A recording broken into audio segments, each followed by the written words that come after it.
حضرت سلیمان علیہ السلام اللہ تعالیٰ کے عظیم پیغمبر اور بادشاہ تھے۔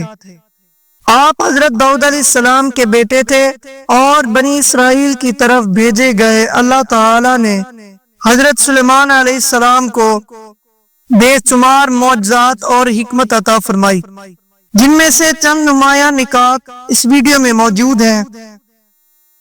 علم اور حکمت۔ حضرت سلیمان علیہ السلام کو اللہ تعالیٰ نے بے پناہ علم و حکمت عطا کی۔ آپ کے فیصلے عدل پر مبنی ہوتے اور اللہ تعالیٰ نے آپ کو فہم و فراست سے نوازا۔ نمبر 2، جنات و حیوانات اور پرندوں پر اختیار۔ اللہ تعالیٰ نے حضرت سلیمان علیہ السلام کو جنات، حیوانات اور پرندوں کی زبان سمجھنے اور ان پر حکم چلانے کی صلاحیت عطا کی۔ قرآن مجید میں سورۃ النمل میں ہدہد پرندے کا ذکر آتا ہے، جو حضرت سلیمان علیہ السلام کو ملکہ بلقیس کی قوم کی خبر دیتا ہے۔ ہوا پر اختیار۔ حضرت سلیمان علیہ السلام کے پاس ہوا کو قابو رکھنے کی طاقت تھی۔ آپ کے حکم سے ہوا آپ کو جہاں چاہتی لے جاتی، جس سے آپ کا سفر بہت تیز ہوتا تھا۔ معجزات۔ جنات آپ کے حکم سے تعمیرات، کان کنی اور دیگر کام سر انجام دیتے تھے۔ آپ کی دعا سے اللہ تعالیٰ نے آپ کو ایسی بادشاہت عطا فرمائی جو کسی اور کو نہ دی۔ ملکہ بلقیس کا واقعہ۔ حضرت سلیمان علیہ السلام نے ملکہ بلقیس کو اسلام کی دعوت دی۔ ہدہد پرندے کی خبر سے آپ نے اس کی قوم کی شرک و پرستی کا علم حاصل کیا اور بالآخر ملکہ بلقیس ایمان لے آئی۔ قرآن کے مطابق حضرت سلیمان علیہ السلام کی وفات اس وقت ہوئی جب آپ ایک عصا یعنی چھڑی کے سہارے کھڑے تھے اور جنات کام کر رہے تھے۔ ان کی موت کا علم اس وقت ہوا جب دیمک نے ان کی چھڑی کو کھا لیا اور وہ زمین پر گر پڑے۔ قرآنی سورت میں ذکر ہے۔ سورۃ النمل، سورۃ السبا، سورہ صاد اور سورۃ الانبیاء میں ذکر موجود ہے۔ نبوت و سلطنت کب سے شروع ہوا؟ ارشاد باری تعالی ہے، وَوَرِثَ سُلَيْمَانُ دَاوُودَ وَقَالَ يَا أَيُّهَا النَّاسُ عُلِّمْنَا مَنطِقَ الطَّيْرِ وَآتَيْنَا مِن كُلِّ شَيْءٍ إِنَّ هَذَا لَهُوَ الْفَضْلُ الْمُبِينُ۔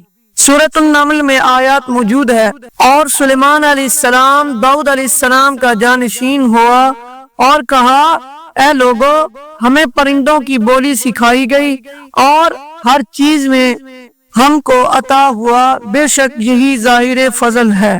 یعنی نبوت و سلطنت میں حضرت سلیمان علیہ السلام وارث بنے، نہ کہ مال و دولت میں، کیونکہ حضرت سلیمان علیہ السلام کے علاوہ حضرت داؤد علیہ السلام کے اور بھی صاحبزادے تھے، تو تنہا آپ ان کے مال کے وارث نہ ہو سکتے تھے۔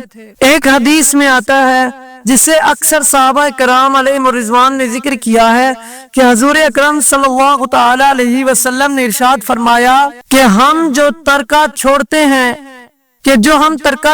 ہیں اس کا کسی کو وارث نہیں بناتے، ہمارا ترکہ صدقہ ہوتا ہے۔ ایک روایات میں الفاظ یوں ہیں، نحن معاشر الانبیاء لا نورث، ہم انبیاء کرام کے گروہ کسی کو وارث نہیں بناتے۔ آپ صلی اللہ تعالی علیہ وسلم نے فرمایا، واضح طور پر یہ خبر دے دی، انبیاء کرام اور لوگوں کی طرح اپنے مال کا کسی کو وارث نہیں بناتے، بلکہ ان کا مال ان کے بعد فقراء، محتاج و ضرورت مند لوگوں کے لیے صدقہ ہوتا ہے۔ وہ اپنے مالوں کی تخصیص کسی رشتہ دار کے لیے نہیں کرتے، کیونکہ دنیا ان کے نزدیک جوتے کی نوک کی ٹھوکر بھی نہیں ہوتی اور ان کی نگاہ میں حقیر سی چیز ہے۔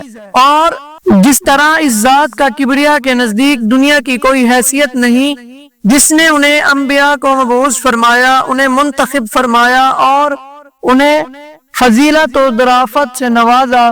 حضرت سلیمان علیہ السلام کو پرندوں کی بولیوں سے آگاہی، یا ایھا الناس علمنا منطق الطیر۔ حضرت سلیمان علیہ السلام نے کہا، اے لوگو، ہمیں پرندوں کی بولی سکھائی گئی۔ پرندے اپنی زبان میں ایک دوسرے سے جو گفتگو کرتے تھے، حضرت سلیمان علیہ السلام انہیں سمجھ بھی لیتے تھے اور ان کے مقاصد اور ارادوں سے لوگوں کو آگاہ بھی فرما دیتے تھے۔ ایک مرتبہ حضرت سلیمان علیہ السلام کہیں جا رہے تھے کہ آپ نے ایک چڑیا دیکھا جو چڑیا کے ارد گرد چکر لگا رہا تھا۔ آپ علیہ السلام نے اپنے صحاب سے کہا کہ تمہیں پتا ہے کہ چڑیا کیا کہہ رہا ہے؟ آپ کے ساتھیوں نے عرض کی اے اللہ کے نبی یہ کیا ہوتا ہے؟ آپ علیہ السلام نے فرمایا کہ یہ چڑیا کو اپنی خواہش پوری کرنے پر اکسا رہا ہے اور کہہ رہا ہے کہ میرے ساتھ شادی کر لو، دمشق کے جس بالا خانہ میں چاہو گی میں تمہیں رکھ لوں گا۔ حضرت سلیمان علیہ السلام نے فرمایا دمشق کے بالا خانے پتھروں سے پختہ بنے ہوئے ہیں، وہاں کوئی بھی نہیں رہ سکتا، ہر ایسا پیغام نکاح دینے والا جھوٹا ہے۔